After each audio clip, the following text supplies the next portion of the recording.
Hello everyone, edu channel से मैं तेज परमार। आज मैं स्टार्ट करने वाला हूं सीयूटी यूजी के डेली वीडियोस का सेशन। तो भैया ये वीडियो नंबर 1 है जहां पर मैं स्टार्ट करने वाला हूं शुरुआत से कि ऑल अबाउट सीयूटी यूजी क्या होता है। तो बच्चों अभी आपका 12th का एग्जाम चल रहा होगा। अब आपका जो एग्जाम चल रहा है उसमें मैं बहुत लंबा समय नहीं लूंगा, मैं आपको छोटी छोटी मेन बातें आपको यहाँ पर बताने वाला हूँ कि एनटीए क्या है, एग्जाम पैटर्न एनटीए ने क्या बनाया है, सिलेबस क्या है सीयूटी यूजी का, एलिजिबिलिटीज क्या है और क्या क्या अपॉर्चुनिटीज हैं। ये सारी बातें मैं यहाँ पर करने वाला हूँ छोटे से वीडियो से। तो सीरीज नंबर 1 पहला ही वीडियो है, पहला ही एपिसोड है सीयूटी यूजी का। तो ध्यान रखिएगा, यहां से हम आगे बढ़ेंगे और एक एक करके मैं सारी इंफॉर्मेशन आपको आगे प्रोवाइड करूंगा। राइट, तो चलिए हम थोड़ा सा आगे बढ़ते हैं। सबसे पहले आपको बता दूं कि हमारी जो बैचेस हैं वो फर्स्ट 15 ऑफ मार्च से स्टार्ट हो रही है, then first week of April से स्टार्ट हो रही है, जिसमें आप English, domain and general test सभी चीजें यहाँ पर ले रहे हैं सीयूटी यूजी का। राइट, ऑनलाइन ऑफलाइन दोनों मोड में है। दोनों मोड में से जो भी मोड आपको पसंद हो, जो मोड आपके लिए कंफर्टेबल हो, आप उस मोड में ज्वाइन कर सकते हैं। ऑफलाइन में हमारी क्लासेस इंदौर में है और ये सारी चीजें हम recorded lectures, E book and all ये सारी चीजें हम आपको प्रोवाइड करते हुए दिए हुए नंबर पे आप कांटेक्ट कर सकते हैं। आगे बढ़ते हैं, टाइम आगे मैं आपको बता दूं कि आपका टाइम बचाकर मैं सीधे सीधे आता हूं सीधे कॉन्सेप्ट पे। सबसे पहली बात अबाउट एनटीए। एनटीए क्या है? एक्चुअल में नेशनल टेस्टिंग एजेंसी है।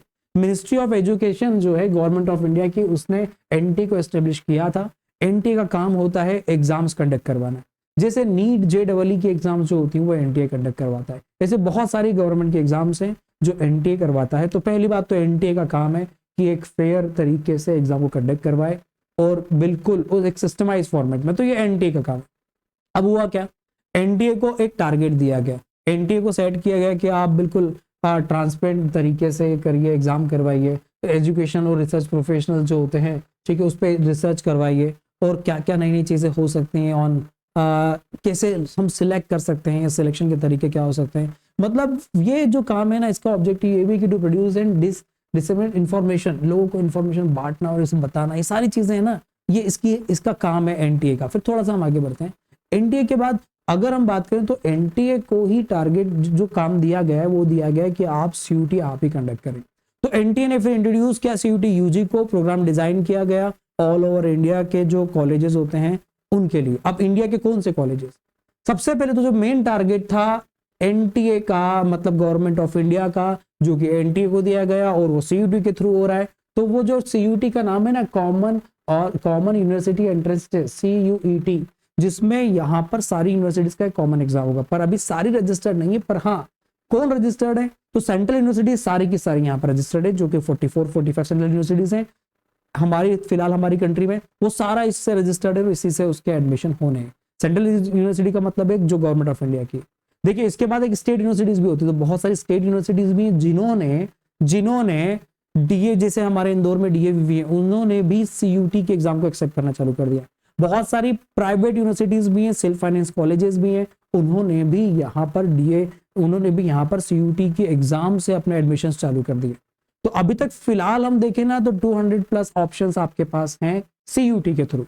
पर इन 200+ कॉलेजेस में एडमिशन कैसे होंगे? क्या एक एग्जाम से सारे हो जाएंगे? तो बिल्कुल हो जाएंगे, पर प्रोसेस क्या है समझ लीजिए ध्यान से।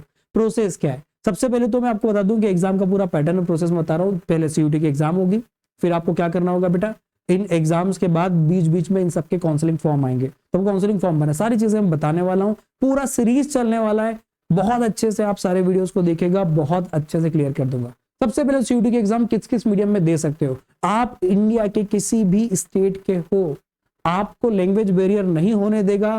पहले ही गवर्नमेंट ऑफ इंडिया का टारगेट था कि भाई हम लैंग्वेज के लिए परेशान नहीं करेंगे।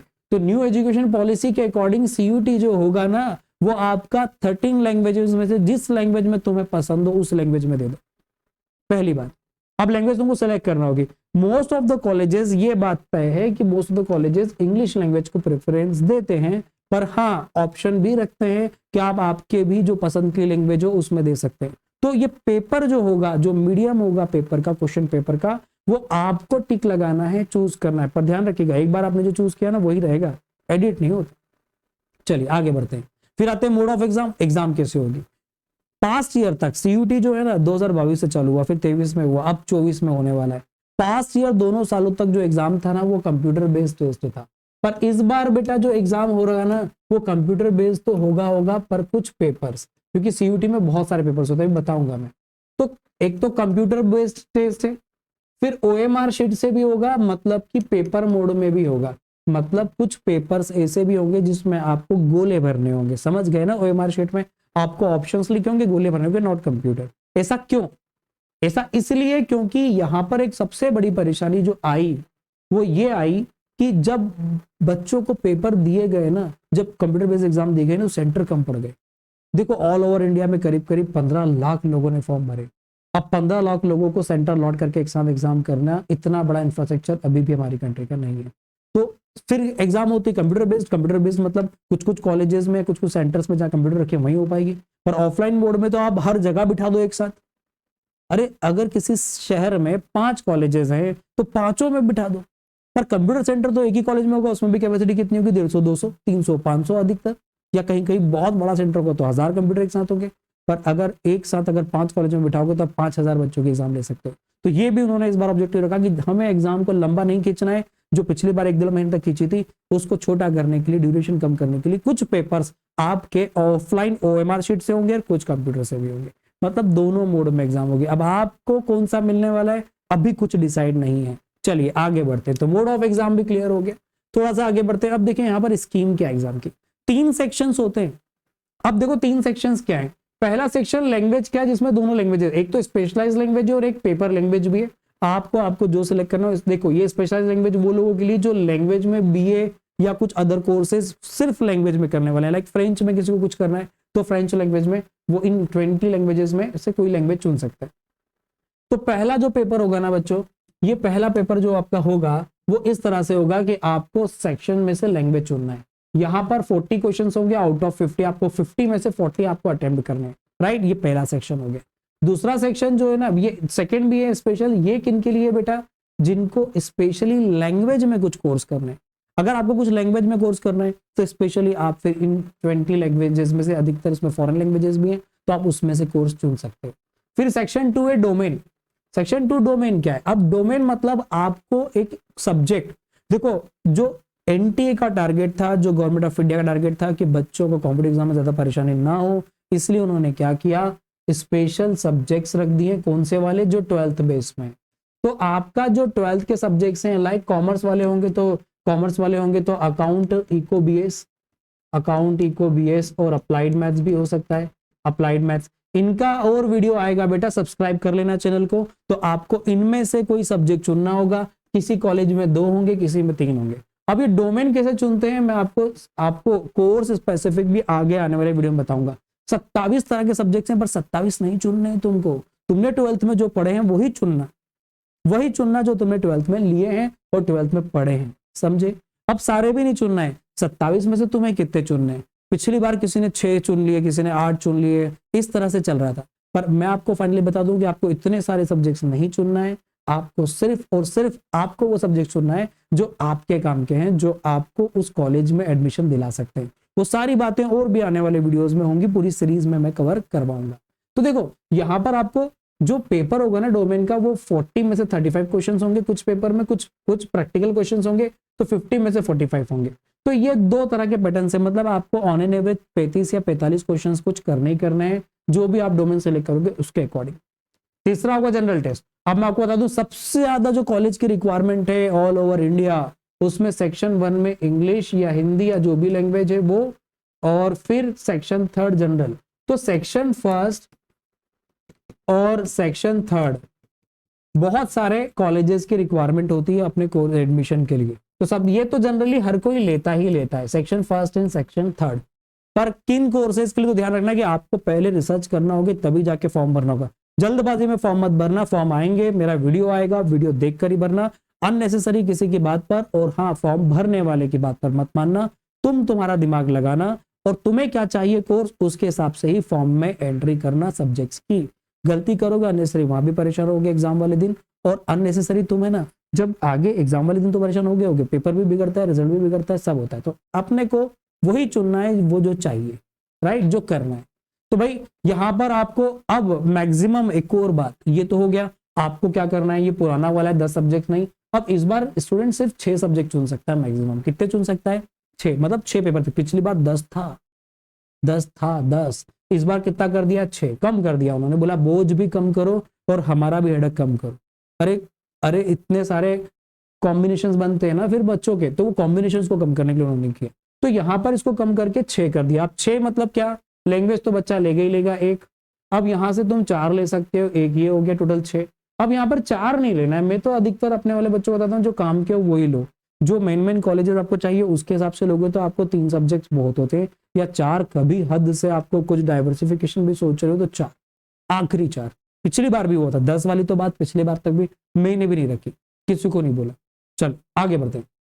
तो यहाँ पर अब आपके एग्जाम के साथ हो सकता है आपके एग्जाम 2 दिन में हो सकता है क्योंकि आपने 5-6 सब्जेक्ट चुन लिए तो हो सकता है 2 दिन में हो, या शिफ्ट में हो, सुबह हो जाए अगला शाम को हो, ऐसा भी हो सकता है। डिपेंड ऑन कि आपका किस तरह से शेड्यूल बन के आता है, टाइम के आता है।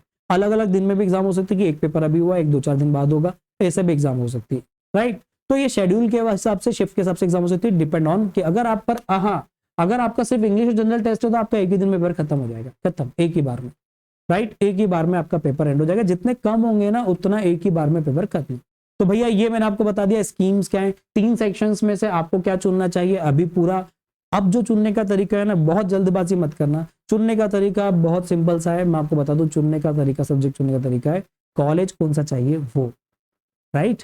आते हैं अब यहाँ पर क्या है कि टेक्स्ट सब्जेक्ट कवर्ड अंडर, तो अब यहाँ पर मैंने बता ही दिया कि 6 सब्जेक्ट्स आपको स्पेसिफिकली लेने हैं, ठीक है। अब यहाँ पर एक बात और है कि यहाँ पर थोड़ा सा अब टाइम भी मैं आपको बता देता हूँ कितना होगा।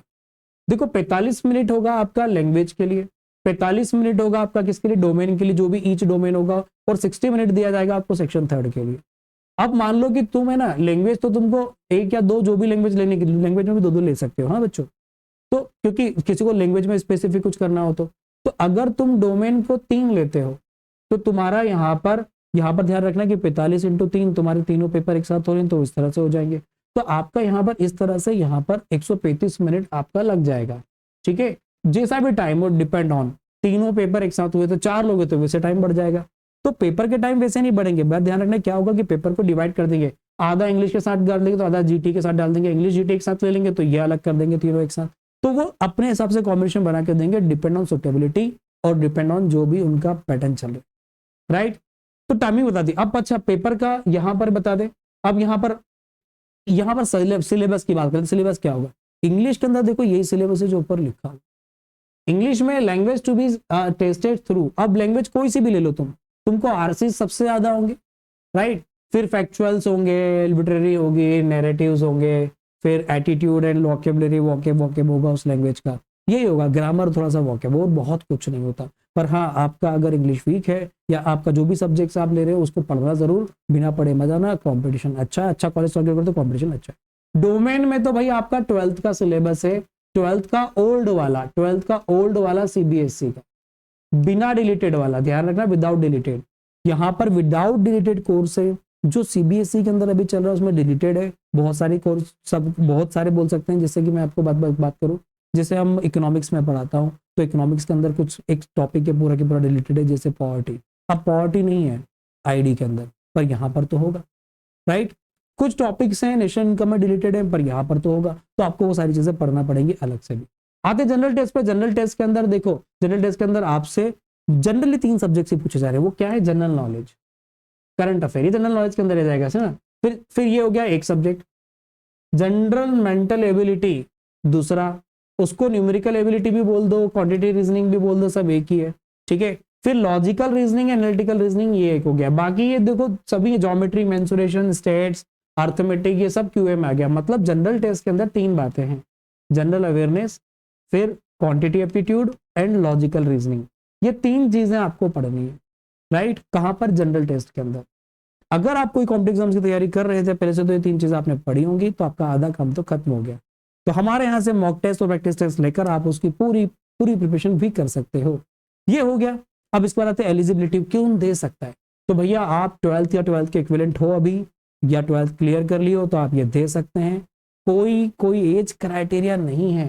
How the candidate will be required to fulfil the age criteria. अब एज क्राइटेरिया किसका, यूनिवर्सिटी का। ध्यान रखना कि एनटीए ने एज क्राइटेरिया कुछ नहीं दिया, यूनिवर्सिटी ने जो एज क्राइटेरिया दिए। अब यूनिवर्सिटी कौन सी, भाई तुमको जिसमें एडमिशन लेना है उसकी वेबसाइट पे जाकर देखना पड़ेगा, कुछ यूनिवर्सिटीज के बारे में, अच्छी यूनिवर्सिटीज के बारे में यहाँ मैं अपने इसी वीडियो सीरीज में आपको समझाऊंगा, तो ध्यान रखिएगा, सब्सक्राइब कर ही लेना, ठीक है। चलिए आगे बढ़ते हैं। अब यहाँ पर आते हैं रिजर्वेशंस। रिजर्वेशंस कैसे हैं, तो रिजर्वेशन पे ध्यान रखना बच्चों, अगर आप किसी रिजर्वेशन कैटेगरी में आ रहे हो तो आपके पास आपके वो सर्टिफिकेट्स होना जरूरी है। अब क्या सर्टिफिकेट होना जरूरी है, अगर तुम जनरल ईडब्ल्यूएस में आते हो तो ईडब्ल्यूएस सर्टिफिकेट तुम बनवा लो, अभी भी नहीं बनवाए तो बोलो पापा को फॉर्म आ रहे हैं भर लो, पहले ही बनवा लो, राइट, अभी बनवा लो, बन जाएगा फॉर्म एंड होने के पहले पहले। तो ईडब्ल्यूएस सर्टिफिकेट अगर आपका नहीं बनाए तो बनवा लो।